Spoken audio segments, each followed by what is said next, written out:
Welcome to our channel. మనతో సినీ critic Dasari Vignan గారు ఉన్నారు. నమస్తే సార్. నమస్తే. సైఫ్ అలీ ఖాన్ గారి ఇష్యూ చాలా రోజుల నుంచి జరుగుతుంది. అది క్లోజ్ అయిపోయింది. ఒక దొంగను పట్టుకున్నారు. అంతా ఒక కొలిక్కొచ్చేసింది అన్న తర్వాత మళ్ళీ ఇప్పుడు కేసు స్టార్ట్ అయింది. ఇదంతా తన భార్యే చేపిచ్చింది. తన భార్య ప్రియుడే చేశాడని చెప్పేసి మళ్ళీ వార్తలొస్తున్నాయి. ఏం జరిగిందసలు? 1 సెకండ్. వార్తలు ఎప్పుడైనా ఏదైనా వస్తే అది క్లారిటీగా దాన్ని చూసి ఒకటికి 2 సార్లు చదివి ఎవడైనా రాయని. అది తప్పో రైటో రాసినోడి విఘ్నతకు వదిలేద్దాం. కనీసం చదివేవాడైనా సరే ఏం చదువుతున్నాడనేది క్లారిటీ తెచ్చుకోవాలి. అండ్ చదివినవాడు ఎవరికైనా చెబితే వాడు ఏం చెబుతున్నాడు అనే దాని మీద కూడా క్లారిటీ ఉండాలి. మాట నోటి దాటితే ఎలా ఉంటది తెలుసా? జస్ట్ సింపుల్‌గా ఏం చెప్తారు? ఆ డ్రెస్ చాలా వాల్యూ అంట అని ఇటు చెప్తాడు. ఓకేనా? వాడు అటెళ్ళి ఆ డ్రెస్సు చాలా విలువైందంట. అది బంగారంతో చేశాడంట. నెక్స్ట్ ఆ యాంకర్ అమ్మ బంగారు డ్రెస్ ఏసుకుంటదట. నెక్స్ట్ యాంకర్ అమ్మ ఏసుకునే బంగారు డ్రెస్‌లో వజ్రాలు గూడా ఉంటాయంట. ఆ యాంకర్ అమ్మ బంగారు డ్రెస్ 10,00,00,000 అంట. ఇప్పుడు ఓవరాల్‌గా లాస్ట్ చదివేవాడు చూడు 10,00,00,000 డ్రెస్ ఏసుకున్న యాంకర్. ఇప్పుడు బాగా విలువైంది ఎలా ఉంది? విలువైంది వాడు అల్లి, అల్లి, అల్లి ఎక్కడికో తీసుకొచ్చాడు. టాపిక్ అది కాదు మళ్ళీ. ఇప్పుడు జరిగింది ఇదే. ప్రియుడు అంటే ఎవరు ప్రియుడు? కరీనా ప్రియుడా? కరీనా ప్రియుడు.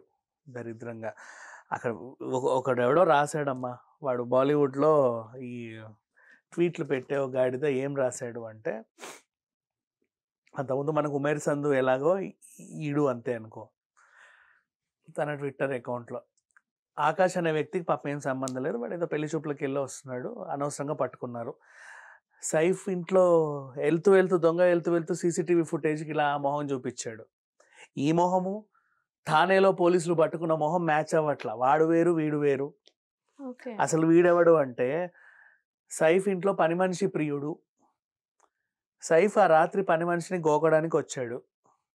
ఈయన గోకుడు కార్యక్రమంలో అనుకోకుండా అదే టైంకి కులకడానికి వచ్చిన ప్రియుడు ఎవరైతే ఉన్నారో, ఆ కులికే ఆవిడ్ని యజమాని గోకడం చూశాడు. ఓకే. చూసి హౌ డేర్ యూ రాస్కేల్ అని చెప్పేసి కత్తి తీసుకెళ్ళి వెనక నుంచి ముందు నుంచి విచక్షణారహితంగా ఇష్టం ఉన్నట్టు పొడి చేశాడు. ఆల్రెడీ ఆ కత్తి ఇంత లోపల దిగి ముక్క ఉంది కాబట్టి ఇంకా ఎక్కువ పొడవలేకపోయాడు. ఇన్ కేస్ ఆ కత్తి లోపల ఇరుక్కోకపోయి ఉంటే ఇంకా ఇంకా ఇంకా పొడిచేవాడు అని రాశాడు. కానీ అసలు విషయంలోకి వెళ్తే అది వాడి ఊహ.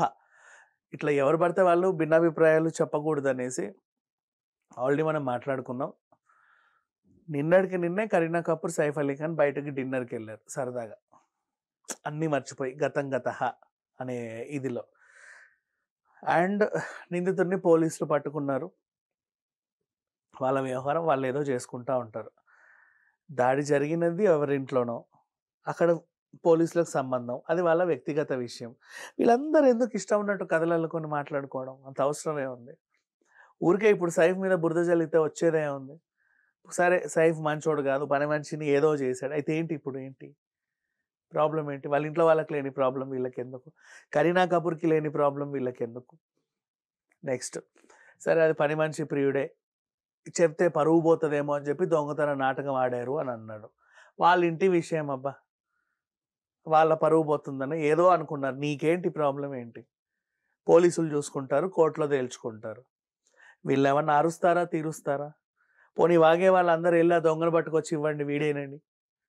లేదా పని మనిషి ప్రియుడే ఇతనే అని చెప్పి పట్టుకెళ్ళి ఇవ్వండి. లేదా విత్ ప్రూఫ్స్ కోర్టుకెళ్ళి ఏదైనా వాంగ్మూలాలు ఇవ్వండి.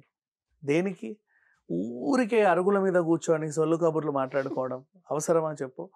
దానివల్ల ఒరిగేదేం లేదు.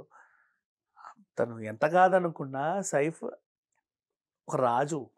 పటౌడీ రాజుల కుటుంబం. వాళ్ళ నాన్న మంచి క్రికెటర్ కమ్ యాక్టర్ కూడా. వాళ్ళ అమ్మ కూడా మంచి యాక్ట్రెస్. మంచి వంశం వాళ్ళది. వాళ్ళ ఇష్టం అది. ఏమైనా చేసుకోని అమ్మ. మనకెందుకు? అంత అవసరం ఏముంది? సైఫ్ ఏదైనా క్రైమ్ చేస్తే మాట్లాడుకుందాం. ఎవడన్నా కిడ్నాప్ చేశాడా? ఈ అమ్మాయినైనా రేపులు చేశాడా? లేకపోతే హిట్ అండ్ రన్ కేసులో ఉన్నాడా? కృష్ణ జింకను ఊల్చుకొని తిన్నాడా? ఉగ్రవాద, తీవ్రవాద ఉంటే మాట్లాడుకుందాం. లేనప్పుడు అవసరం లేదు కదా!